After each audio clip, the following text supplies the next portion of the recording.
Actu Média et Radio Soleil vous présentent Au Passage des Artistes. Au Passage des Artistes avec Jazzia. Radio Soleil, Paris 88.6, Marseille 87.7.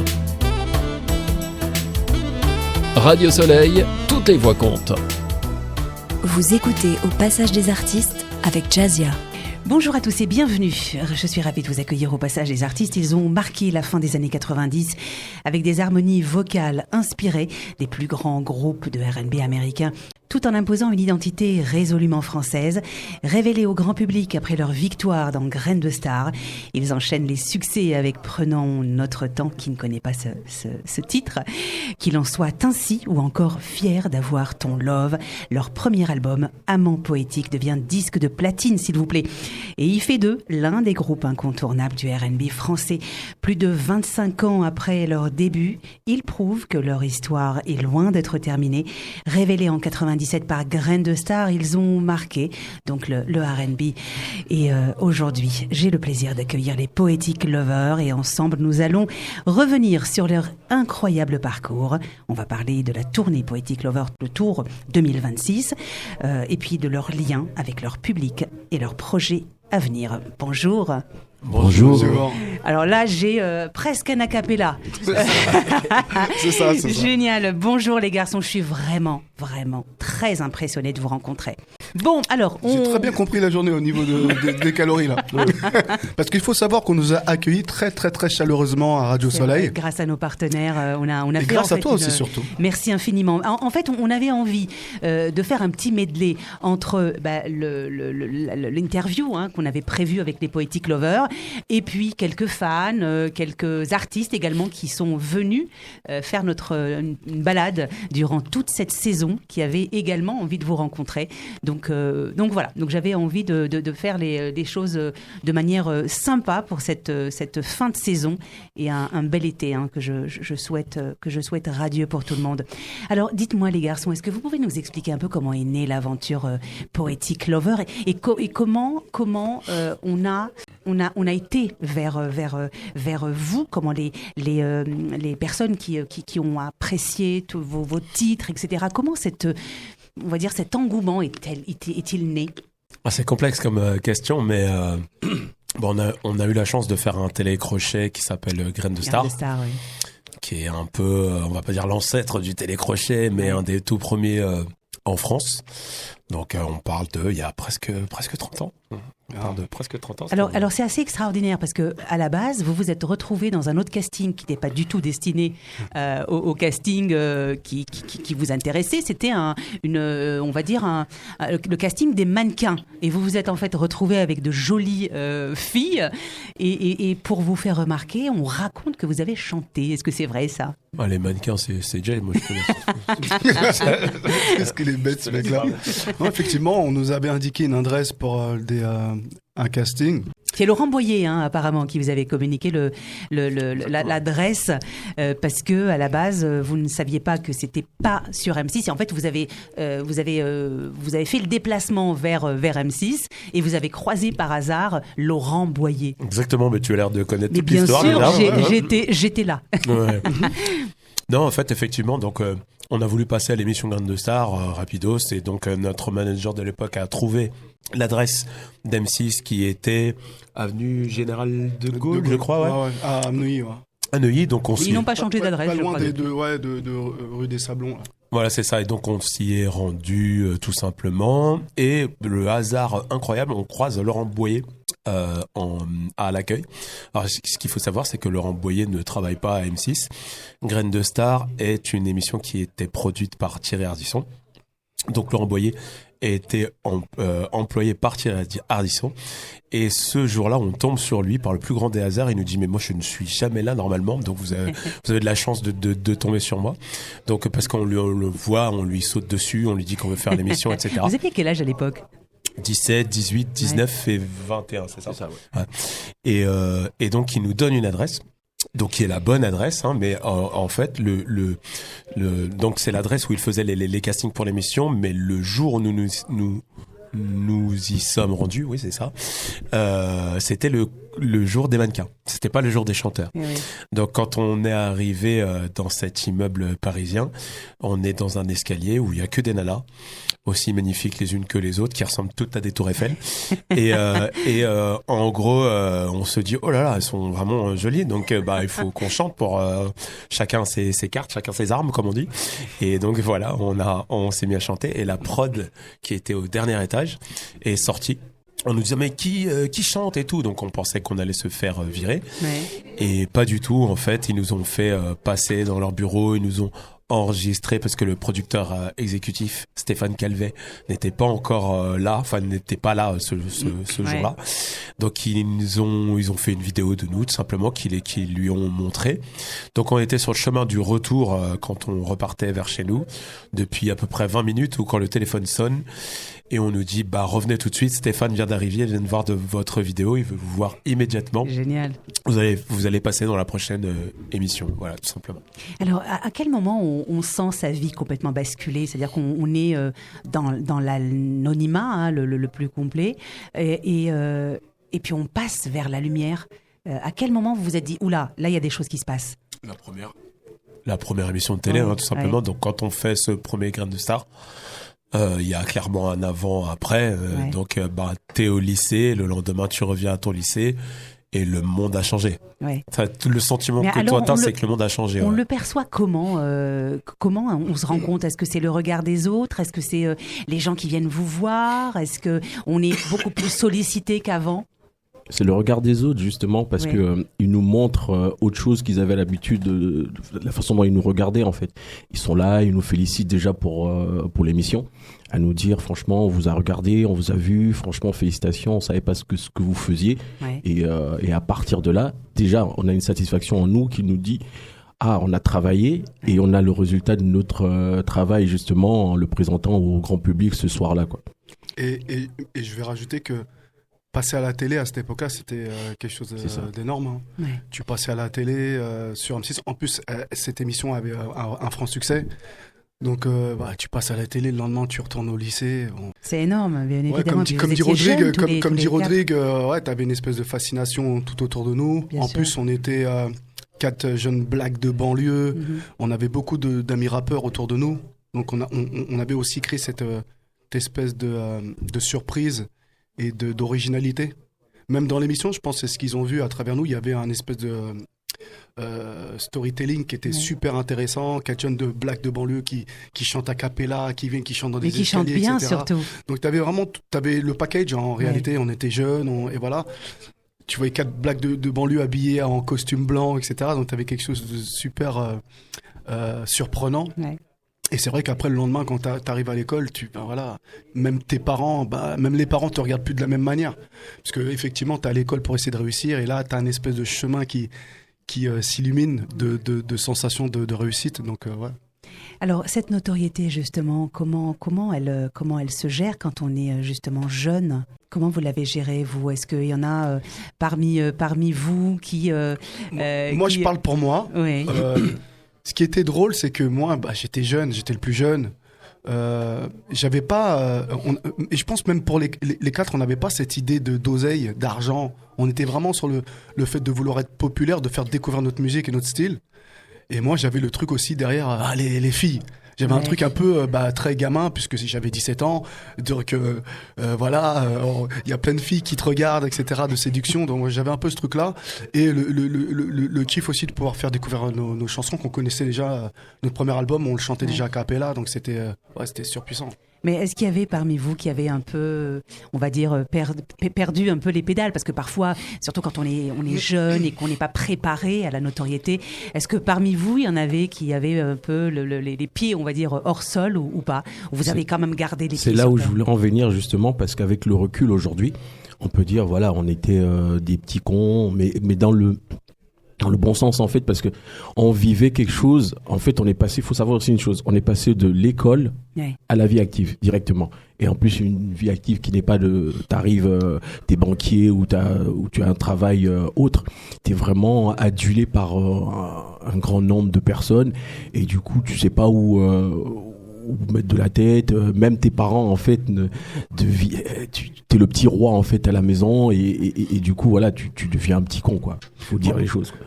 Mais en vrai, nous, avec le recul, comme dit Rodrigue, je pense que oui, on a un petit peu perdu les pédales, mais à une certaine limite. C'est-à-dire que on était des enfants, en réalité. Et on n'avait personne pour plus ou moins nous limiter à certaines choses. Mais objectivement parlant, il y a des choses aussi qu'on ne connaissait pas dans le métier. Il y a des codes dans ce métier-là. Nous, quand on arrive, on nous dit ouais, faut faire plus ou moins, faut dire bonjour à tout le monde quand on arrive. On nous l'a reproché parce que nous, on dit bonjour à des gens qu'on nous présente et on connaissait pas ces codes-là. Même faire la bise à des hommes, par exemple, on se dit, c'était des choses où on était. Ouais. Bon, en fait, il y a plein de choses qu'on a découvert, il y a plein d'erreurs qu'on a faites et qui étaient, à la finalité aujourd'hui, on en rigole, mais c'est vrai que bon, on a pu péter les plombs.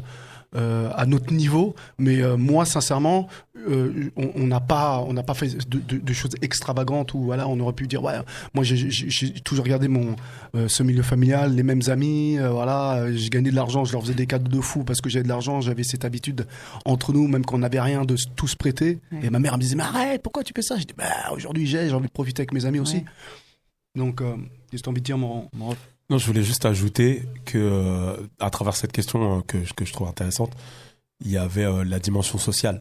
Donc, c'est-à-dire que, par exemple, nous, dans nos milieux sociaux, on n'a pas l'éducation au succès. Ouais. Donc, c'est-à-dire, on vient de banlieue, on vient des quartiers, et que, c'est middle class, basse classe. Nos parents sont de la caste ouvrière, et donc voilà, bien souvent, ils sont arrivés en France, une main devant, une main derrière. Et on n'a pas l'éducation au succès.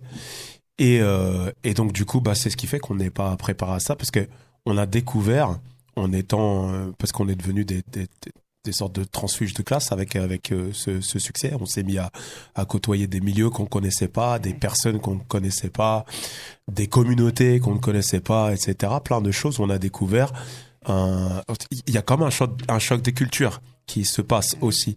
Je voulais parler de toute cette dimension-là qui existe aussi à travers le succès et auquel on n'est pas préparé quand on vient. Je vais pas parler de milieu défavorisé, le mot est peut-être un peu fort, mais de milieu modeste en fait. Voilà, c'est juste ça que je voulais dire.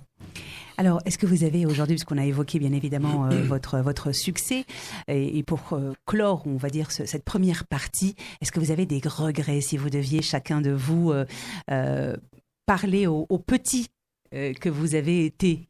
Quel conseil vous lui aurez donné? Moi, personnellement, avec l'expérience aujourd'hui? Moi, en fait, c'est très compliqué parce que, comme vient de dire Rudy, par exemple, si on doit parler de l'argent, on n'a pas eu d'éducation financière par rapport à ça. Donc, se dire aujourd'hui, oui, j'ai des regrets parce que j'aurais pu gérer autrement mon argent, c'est facile aujourd'hui. Hein. Mais il y a une réalité, c'est que nos parents, comme l'a dit précédemment Rudy, eux, ils viennent d'arriver, ils n'ont pas forcément cette éducation pour nous l'inculquer. Donc, c'est très, très difficile, en fait. Donc, oui, j'aurais pu, par exemple, investir j'avais acheté une maison, j'ai fait plein de choses, etc. Mais j'aurais pu mieux gérer mon argent et peut-être être beaucoup plus conscient de la chance que nous avions aussi. Mais comme le disait aussi Rodrigue, c'est pareil.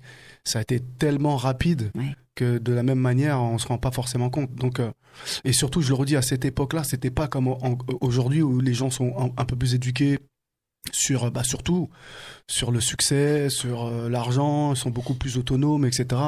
Nous, on était un peu livrés à nous-mêmes à cette époque-là. Et quand fatalement tu gagnes beaucoup d'argent à un certain âge, si tu n'as personne pour te dire quoi faire, tu vas pas l'inventer. Je voudrais juste rebondir par rapport à un truc qu'il est en train de dire parce que je trouve ça intéressant. C'est très vrai ce qu'il vient de dire. Je voudrais simplement ajouter une dimension, toujours pareil, de la dimension de l'époque. Donc, à cette époque-là, on a une époque où il n'y a pas Internet. Ça paraît le temps des dinosaures, mais voilà, il n'y a pas Internet. C'est-à-dire, nous, on a vécu la transition d'Internet. C'est-à-dire que nous, on s'est fait connaître en 97. On a vraiment explosé en 98. Et puis ensuite, la fin de notre succès est venue vers 99, 2000 jusqu'à 2001. Et donc, il y a la transition d'Internet qui se fait à ce moment-là. Et ensuite, on a toutes les nouvelles générations qui sont des générations Internet où l'information est ouverte et où tous ces manques dont je parlais tout à l'heure à travers l'éducation, nos parents, etc., ben, eux, ils l'ont beaucoup moins parce que l'information voyage beaucoup plus. Bien sûr. Et que peu importe où on se trouve maintenant dans le monde, on est au Bangladesh, si on a Internet, on peut devenir avocat, c'est possible. Si on en a vraiment le désir et la volonté. Donc, pour répondre à la question, pas vraiment de regret parce que les choses se sont passées telles qu'elles devaient se passer. On a joué avec les cartes que la vie nous a données. Et on s'en est assez bien sorti. Et puis la preuve, c'est qu'on est devant vous aujourd'hui, c'est qu'il y a quelque chose qui a subsisté malgré tout. Et puis d'un point de vue plus spirituel, là, je parle vraiment à un titre très personnel. Spiritualité païenne, hein, j'entends hors religion, c'est ça que je veux dire. La vie, c'est une expérience. Entre la naissance et la mort, c'est une expérience.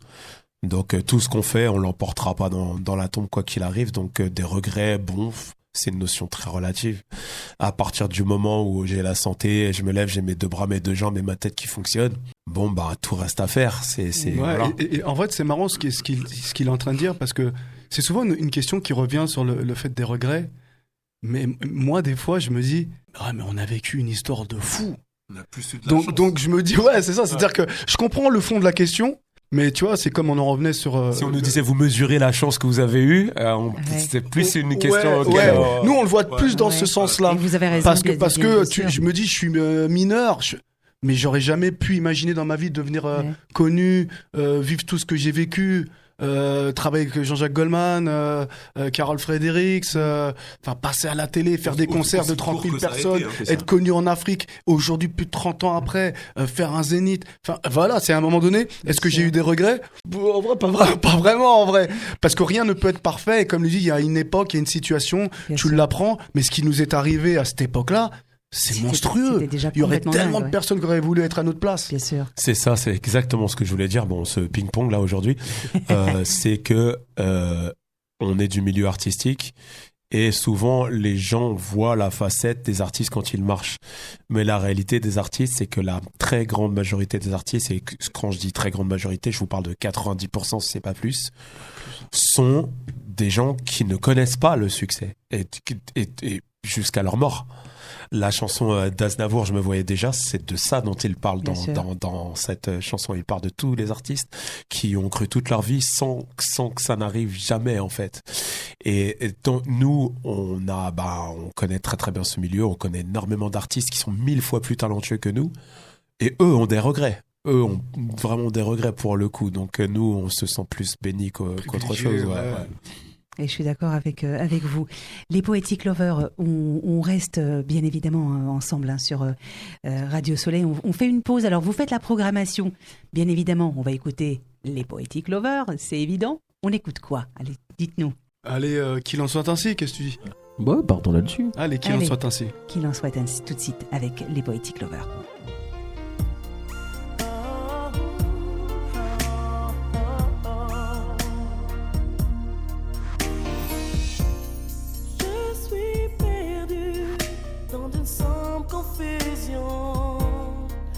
Écoute ma confession avant que je ne perde la raison. Et je sais qu'un jour prochain tu comprendras vraiment combien sont réels mes sentiments. J'ai perdu mon amour, je l'ai perdu pour toujours, car tout est fini, qu'il en soit ainsi. Et je garde des souvenirs, mais qui ne veulent plus rien dire, car tout est fini, qu'il en soit ainsi,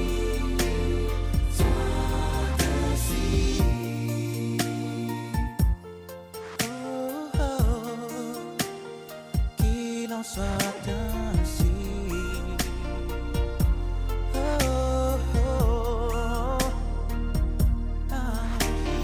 Lady, comment puis-je vivre sans toi? Comment faire si tu t'en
suis désolé. Pardonne-moi pour tout le mal que je t'ai fait. Je n'ai jamais voulu ne serait-ce qu'une seule fois te heurter. Nos chemins se séparent et j'en suis désolé.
Vous êtes toujours à l'écoute de Radio Soleil au passage des artistes. Merci de nous rejoindre. Nous sommes avec les Poetic Lovers, donc au passage des artistes. Alors, dites-moi les garçons, est-ce que le public des années 90 est différent de celui d'aujourd'hui ? Non, pas forcément. En fait, c'est juste des personnes qui kiffent la musique et qui répondent présent jusqu'à présent. De toute façon, là, ce que j'ai envie de dire, on le voit avec la génération qui nous a suivis dans les débuts et qui nous rejoint aujourd'hui. Ils sont toujours pareils. Ils viennent avec leurs enfants, j'imagine. C'est ça, voilà. On reçoit 2 générations à chaque concert. Ouais. Voilà. C'est génial. Quand vous dites celui d'aujourd'hui, vous parlez des jeunes ?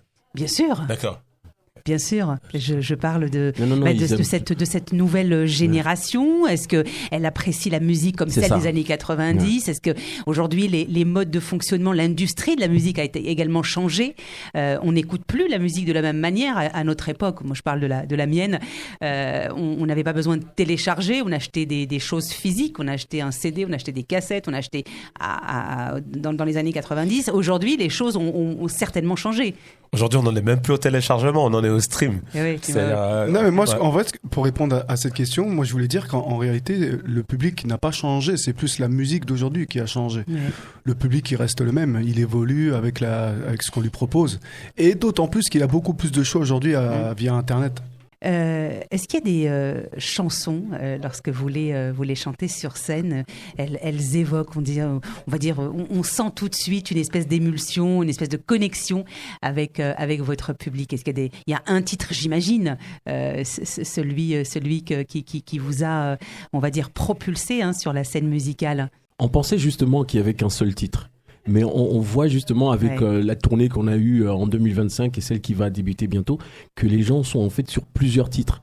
Et même certains titres qu'on n'avait pas mis en single, qui nous déclarent et nous disent j'aurais bien voulu l'entendre celle-là en single, plus que celle-ci et celle-là. Non, il y a beaucoup plus de titres en fait qui sont aimés par le public qui nous suit depuis toutes ces années en fait. Alors moi j'ai une question qui est assez simple. Vous choisissez comment vos titres ? Qu'est-ce qui vous inspire ? Alors bien sûr, Poetic Lover parle beaucoup d'amour, de relations humaines, d'amour, etc., parfois de rupture également, ça fait partie du jeu. Qu'est-ce qui vous inspire ? Est-ce que vous faites un peu comme certains artistes que je reçois qui me disent nous on a un petit calepin, il y a une idée qui tombe, je la note, j'ai mon petit dictaphone, je me mets sur une terrasse par exemple et puis j'écoute ce qui se raconte autour de moi, ça m'inspire. Comment c'est fait Comment est faite votre inspiration ? De quoi elle se nourrit, l'inspiration des Poetic Lovers ? Je pense que pour tous les artistes et dans tous les styles musicaux, je pense que c'est la même règle. On se nourrit de la vie, tout simplement. C'est-à-dire que une chanson ou la musique en général, c'est la traduction musicale d'émotions qu'on est tous amenés à traverser dans cette vie. Et j'irais même jusqu'à dire qu'une chanson qui a du succès, enfin une chanson qui a une dimension émotionnelle, on va dire, parce qu'il y a des chansons festives, quoique même les chansons festives ont une dimension émotionnelle. Bien sûr. Mais ce que je veux dire par là, c'est quand on est dans des choses très universelles, c'est-à-dire que une majorité de gens vont se dire cette chanson elle parle de moi, c'est mon histoire. Bien sûr. Et donc c'est ce qui montre que voilà, il y a un côté très très humain. Donc il y a pas, pour répondre à votre question, il y a pas de formule magique. Oui, il peut y avoir des trucs et astuces style calepin, etc. C'est d'un artiste à l'autre, j'imagine que c'est différent. Il y en a qui attendent que l'inspiration tombe, voilà, ce genre de choses. Et parfois, c'est un événement de vie qui a été si fort qu'on aura besoin de le traduire en musique, tout simplement. Est-ce qu'il y en a, on va dire, vous êtes assez proches, vous vous connaissez depuis votre adolescence. Quel est le plus studieux d'entre vous? Quel est celui qui est le plus, on va dire, sérieux, le plus parfois un peu méticuleux, un peu maniaque? C'est Rudy. C'est Rudy. Je suis pas maniaque. En fait, je dirais ça dépend des situations. Ouais. Dans la musique, l'artistique, ouais, Rudy en général. Voilà. Moi, dans tout ce qui est organisation, etc., je suis aussi un peu pointilleux. C'est ça. Et Rod, toi aussi, t'as tes côtés aussi un peu... Ça va dépendre des activités, en fait. Oui, exactement. Et des circonstances également, j'imagine. Alors, en fait, les choses, bien évidemment, ont évolué. Nous avons grandi. Est-ce que vous écrivez différemment aujourd'hui? Est-ce qu'il y a des sujets que vous abordez, que vous n'osiez pas peut-être aborder il y a quelque temps, parce que vous étiez jeune? Ou est-ce qu'il y a des sujets qu'on aborde quand on est mûr? C'est pas qu'on n'osait pas, c'est que, comme je le disais précédemment, on traduit ce qu'on vit, tout simplement. Et donc, ce qu'on vit aujourd'hui, c'est très différent de ce qu'on vivait quand on avait 20 ans. Et la source d'inspiration, en tout cas pour nous, c'est surtout de là qu'elle vient. Et même si on est encore amené à faire des chansons d'amour, là par exemple pour l'année dernière, on a sorti un single qui s'appelle Il faut vivre, qui n'est pas une chanson d'amour, c'est une chanson qui parle du fait de tomber dans la vie et de trouver la capacité à se relever, la résilience en gros. Mais même si on est amené à refaire des chansons d'amour, ce sera de manière très différente de celle qu'on avait quand on avait 20 ans. C'est évident, on était des ados. Il y avait un truc très mièvre, très niais presque parfois. Aujourd'hui, c'est un peu différent. Donc, c'est un petit peu plus sur la chose et on a une vision un peu moins binaire, un peu moins rose, etc. C'est plus réaliste, bien évidemment. Ouais, c'est plus complexe. Ouais. On parle de votre tournée, les garçons, c'est important. Voilà, vous êtes en tournée donc à partir de septembre, hein, si je ne me trompe pas. Est-ce que vous pouvez nous parler un peu de cette prochaine tournée? Cette tournée qu'on a mis en place, c'est plus ou moins la continuité de ce qu'on a fait l'année dernière. On revient en plus dans des villes qu'on a déjà faites où ça s'était passé merveilleusement bien, comme Toulouse, Bordeaux, Lille, c'était vraiment exceptionnel.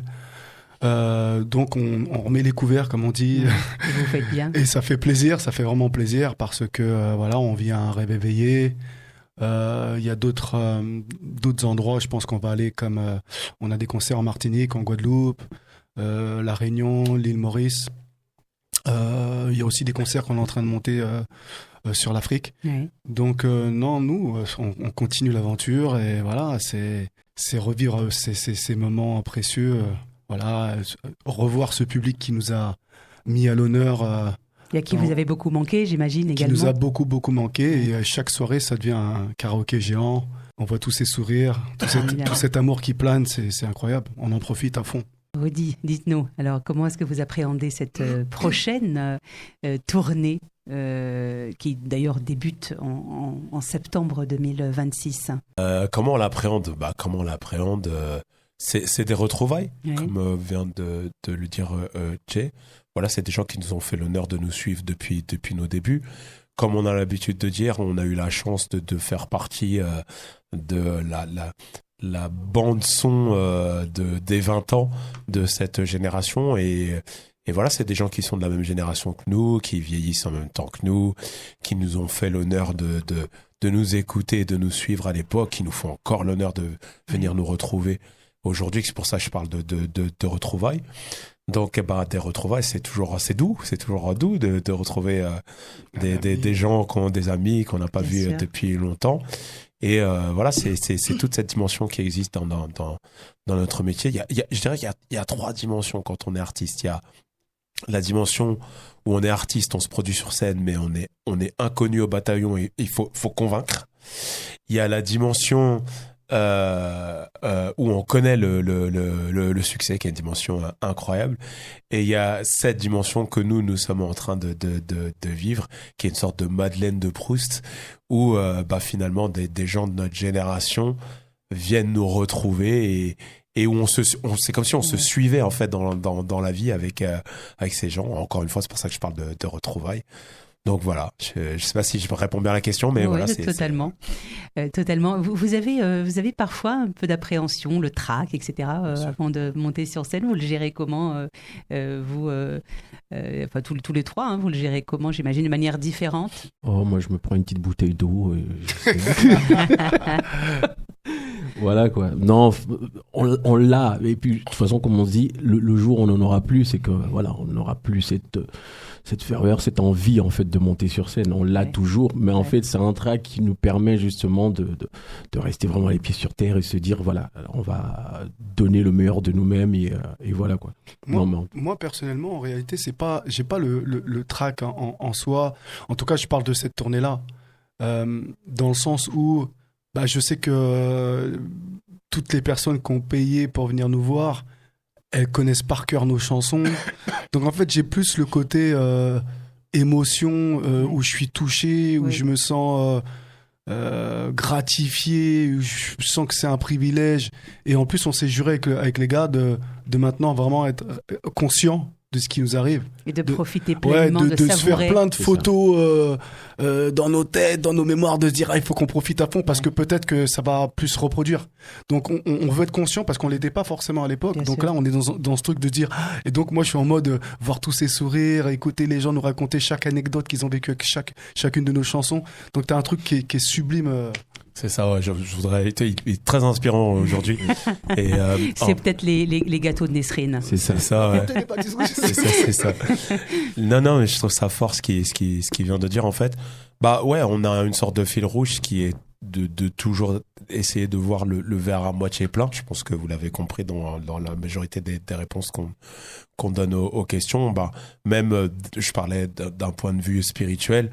On sait pas quand ça va s'arrêter. Ça peut peut-être s'arrêter demain. Et quand je dis ça peut s'arrêter, je parle du peut-être le plus grand arrêt qu'on puisse avoir dans la vie. Et donc voilà, j'évoquais ce truc-là entre la naissance et la mort où y a pas de regret à avoir. Ça, on est là que pour expérimenter des choses. Bien sûr, il y a la peur de décevoir. Pour répondre à la question, bien sûr, il y a la peur de ne pas être à la hauteur. Mais finalement, cette peur, elle a quelque chose d'assez narcissique en vrai. C'est-à-dire qu'on se cache derrière des bonnes intentions dans cette peur, mais cette peur, en vrai, c'est de l'ego, en vrai. C'est la peur du regard des autres, c'est la peur de ne pas recevoir notre dose de reconnaissance, etc. Et je rejoins Jay quand il dit qu'il vaut mieux se concentrer sur ce qu'on a à partager, sur ce qu'on a à donner. Vaut mieux se concentrer sur le fait de donner que plutôt de se concentrer sur le fait de recevoir, en fait. Je le rejoins vachement là-dessus. Je trouve ça vachement spirituel, en fait. Vous confirmez, Jay ? Non, mais totalement. C'est-à-dire que nous, parfois, en fait, ce qui est difficile pour les artistes, c'est vraiment de réaliser tout ça. Ouais. Quand tu es de l'autre côté, c'est compliqué. Parce que comme il dit, en plus, Rudy, il a aussi la casquette de créer le show artistique. Donc, il se met un peu plus la pression par rapport à ça. Mais la réalité, c'est ce qu'il vient de dire. C'est que moi, à partir du moment où je sais qu'il y a des gens qui ont payé pour venir te voir 30 ans après, en vrai, dans les faits, t'as déjà gagné en vrai. Bien sûr. Tu vois, t'as déjà gagné en vrai. Tu sais que les gens, ils viennent. Et puis de toute façon, dès que la musique commence, t'entends les cris. Tu vois, j'en parle, j'en ai des frissons. Et t'entends les cris de tout le monde, etc. Et que chaque chanson, ils connaissent les paroles par cœur. Qu'est-ce que tu veux dire ? En vrai, tu peux arriver. On ne fait pas ça, bien évidemment. Mais en vrai, on pourrait arriver, et ça nous est déjà arrivé, de venir chanter Prends notre temps, par exemple. Et que. Ce jour-là, en plus, on avait oublié notre bande-son. Pour X raison, je ne me rappelle plus. Et tout le monde a chanté la chanson avec nous a cappella, mais tout le monde. Formidable. Donc tu sais, et on a peut-être vécu l'un des moments les plus magiques de l'histoire de Poétique. Donc à un moment donné, tu te dis, waouh, tu sais, c'est pas donné à tout le monde. À un moment donné, c'est pas donné à tout le monde. Le métier est difficile, comme a dit Rudy, mais en plus, tu te dis, putain, t'as des mecs qui connaissent tes chansons par cœur 30 ans après, qui ont payé, qui sont là devant toi. Tu peux faire une tournée grâce à... Ouais,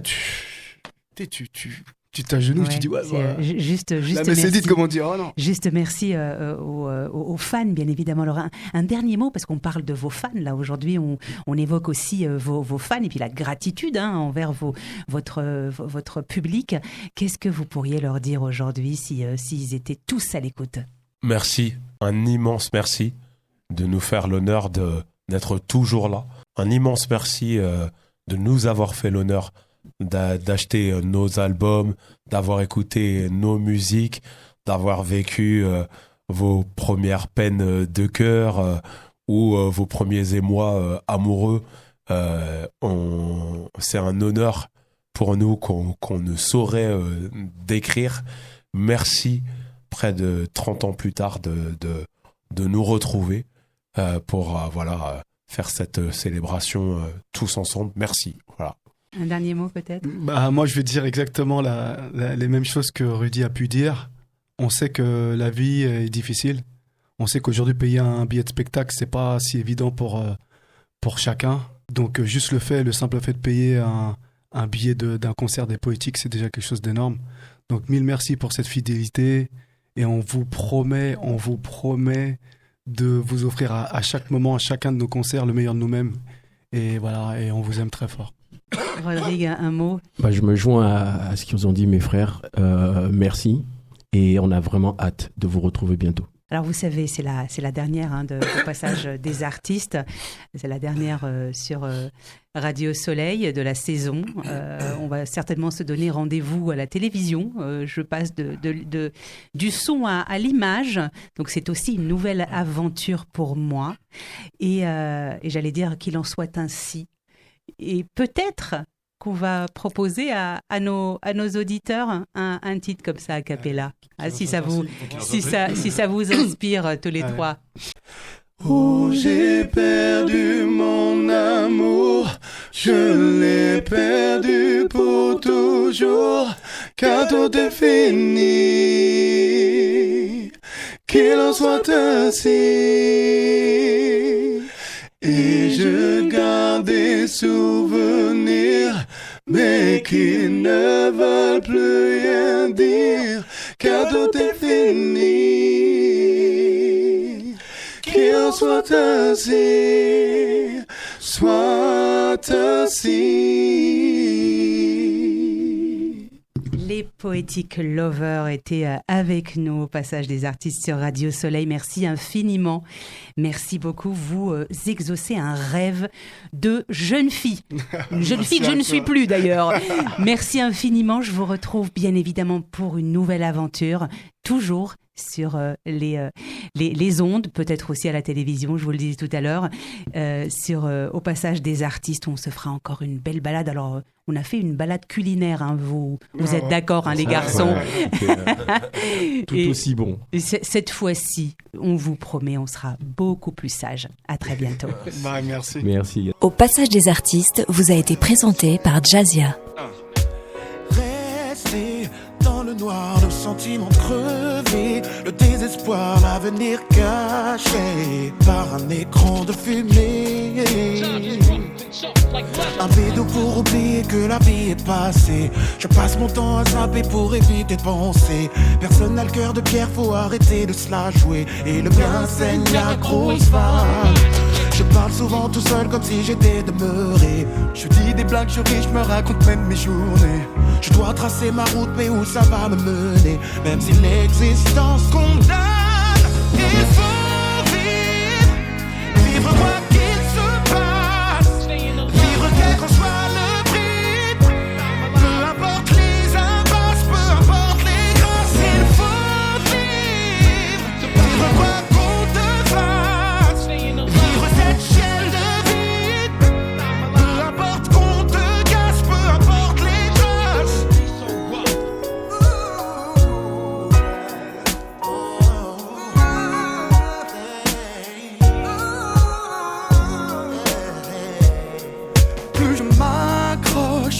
mes rêves brûlent, les choses clochent. Je marche ou crève dans un monde fantoche, sans penser au lendemain. Je suis sur la route des 40 ans, c'est le début de la fin. Pourquoi je reste ici quand y'a plus rien qui me retient? Une vie de bohème sans poésie, je crois que ça rime à rien. Et le bonheur qui tombe en panne. Je suis tellement désœuvré que je sais plus quoi inventer. Les jours de gloire sont loin, j'ai plus de quoi me vanter. Mon passé est omniprésent, mon futur est hanté. Même si l'existence condamne, il faut vivre. Vivre quoi qu'il se passe, vivre quel que soit le prix. Peu importe les impacts, peu importe les grâces. Il faut vivre, quoi qu'on te fasse, non. Vivre cette chaîne de vie. Peu importe qu'on te casse, peu importe les grâces.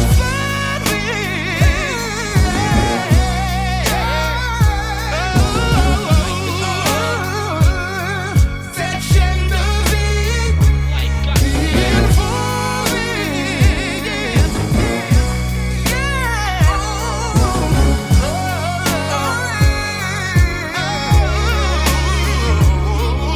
Police are searching for the person who stabbed a man at a popular Midtown Atlanta park. Atlanta police have called Piedmont Park just before 3:30 this morning.